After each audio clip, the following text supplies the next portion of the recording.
Karibu URA Stewardship and Guardianship Administration na Kigongona Program. Tunaangazia ibada ya okora tĩri. Dunia yetu iko kwenye globu ya sayari. Nafasi ambazo watu wanadai sasa zimedaiwa na wengine waliokufa na kujiunga na ulimwengu wa roho. Baadhi ya ardhi zina maovu yaliyotendwa juu yake. Ibada ya okora tĩri inafanywa ili kuitakasa ardhi. Siku ya kwanza, tafuta pointi ama sehemu 7 ndani ya ardhi yako. Weka alama kwenye pointi hizo 7. Tumia pointi moja kuombea maji. Simama bila viatu, ukiinua mikono yako huku ukiangalia upande wa mlima Kenya. Omba Mwene Nyaga ageuze maji yako kuwa maji matakatifu yatakayotumika katika ibada ya okora tĩri. Hifadhi maji matakatifu hayo mpaka asubuhi itakayofuata. Asubuhi inayofuata, hudhurie pamoja na familia yako kukamilisha ibada. Amilisha malaika 7, malaika wakuu 7 kwenye pointi zote 7. Tumia taratibu za Gikuyu spirituality. Kwenye kila pointi, muombe Mwene Nyaga akutengee malaika 7 huku ukimimina maji matakatifu yaguse miguu yako. Funga kila sehemu kwa thai ya Mwene Nyaga thai. Pata maelezo zaidi kupitia Kigongona Program na ya mombi.com. Na nitakwambia ya kwamba ni vyema ujue katika hii dunia unaonanga mashamba yote iko kwa globe moja, one planetary globe, sayari. Na ni vyema ujue universe inakaa aje ili ujue kwenye huu unaishi. Tunakwambia hii dunia kuna watu ambao hawajui universe, na hizi mambo zinaendelea, na unafaa ujue ya kwamba penye huu unasema ni pako, si wewe wa kwanza kusema hivyo.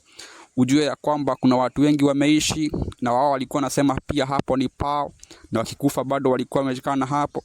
Halafu kuna mambo imefanyika pengine penye unaishi, hujui panifanyika aje, hujui kama kuna watu waliuawa hapo, hujui mambo imefanyika.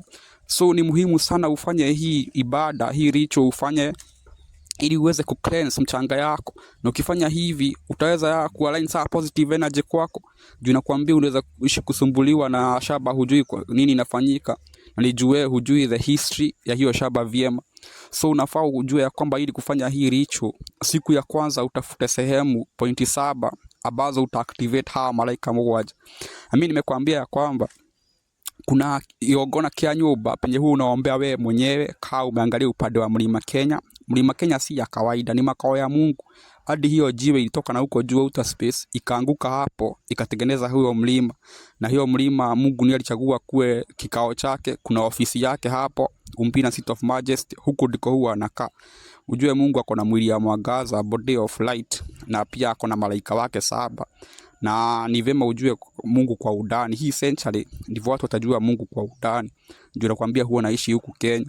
Na kuna kigongona kiaja ambayo kwa compound, familia yao inaenda na familia inaombea hapo. Mtu wa familia anaweza enda aombe hapo kitaka kuongea na Mwene Nyaga. Juu hapo kuna fields ambazo zitapeleka maombi. Hufai kuombea kwa hewa. Na sasa hii ibada nayo unafanya ili juu nakwambia hiyo mchanga unaona si wewe kwanza kuiclaim, na ni vyema ujue ile time unafanya rituals zitakusaidia sana. Juu nakwambia rituals ni muhimu sana, na hii wakati watu wataanza kujua zile rituals ziko na ukweli, zinaweza wasaidia. Mimi ndakwambia ya kwamba ni vyema usikize hizo nimesema, juu nimeongea mambo mengi, nimekueleza kuhusu hizi rituals, nimekufuza mambo mengi. Na wewe utaanza kuona hadi mimi nimekwambia hadi Afrika vile itasaidika. Itakuwa nchi moja na itakuwa imegawanyishwa na regions 5. Hizo nchi za huko juu zitakuwa northern region. Hii sehemu ambayo iko na hizo countries za West Africa zitakuwa western region. Hapa katikati itakuwa central region. Huku tuko kutakuwa eastern region, na huko pande ya chini kutakuwa southern region. Zile island countries zitakuwa kwa regions zimekaribia hiyo region. Na mimi nakwambia kwamba hii itakuwa spiritual administration, si political, na iko na power ya ukweli, power ya hiyo mlima, Hiyo mlima ni venye watu hawajui historia kuihusu. Ndio hata ilikuwa na akina Farao wale pharaohs hao ma kings. Juu walikuwa hadi wanakuja kwa huo mlima, wanafanyiwa hadi rituals, wanakaa huko siku 3 na wanapewa hadi herbs, wanafanyiwa rituals mingi sana. Na mimi nakwambia hii imefanyika juu watu wa kitambo walikuwa wanajua kwenye Mungu wanaishi. Lakini saa hii juu kumekuwa na evil regimes wenye wametaka watu wasijue Mungu cha ukweli ili wa control global spirituality na dominance yao. Wakaua watu, wakawadanganya na ni vibaya sana. Lakini saa hii kutakuwa na liberation. Juu hiyo ndio itasaidia Mwafrika.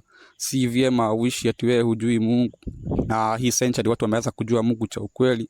Ni vyema ile time wewe utakuwa kwa hii dunia ujue ya kwamba Mungu cha ukweli, na ujue Mungu wako ako hadi na mwili anaishi kwa mlima Kenya, huko ndiko anaishi. So hadi wewe kumbuka, hadi hulipi na ni kutumia maji, unafanya hizi rituals na kusaidia, unajua za kusaidia sana. So wewe fanya hivyo ili hadi wewe ujirani na hii nguvu ya hii mlima. Juu mlima Kenya ni makao ya Mungu, ni madhabahu, si mlima ya kawaida.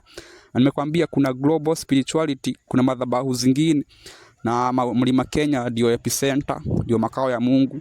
Kule China kuna Mount Kailash, ndio nakwambia pia ni madhabahu. Kule US kuna San Francisco Peaks za Hopi, pia ni kigogona. Ukienda kule Switzerland kuna Swiss Alps, pia kigogona.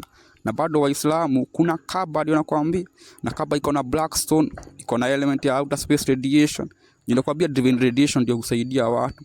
So nakwambia hizi maneno, hii mambo itakusaidia sana. Juu ni vyema ujue saa hii Mungu cha ukweli mwenye alikuumba na akaumba kila kitu ni wa mlima Kenya. Na mlima Kenya italeta hadi global peace. Watu wataishi kuuana venye wameishi kuuana. Kutakuwa na mambo mazuri sana itakufaidi wewe, na ifaidi hadi familia yako, na ifaidi hadi generation yako. So fanya hizi madhabahu, cleanse hiyo shamba yako, jua mambo mengi, kuwa wewe tayari ili upelekane na Mungu wa ukweli, na ni atakusaidia. Asante sana kwa kunisikiliza.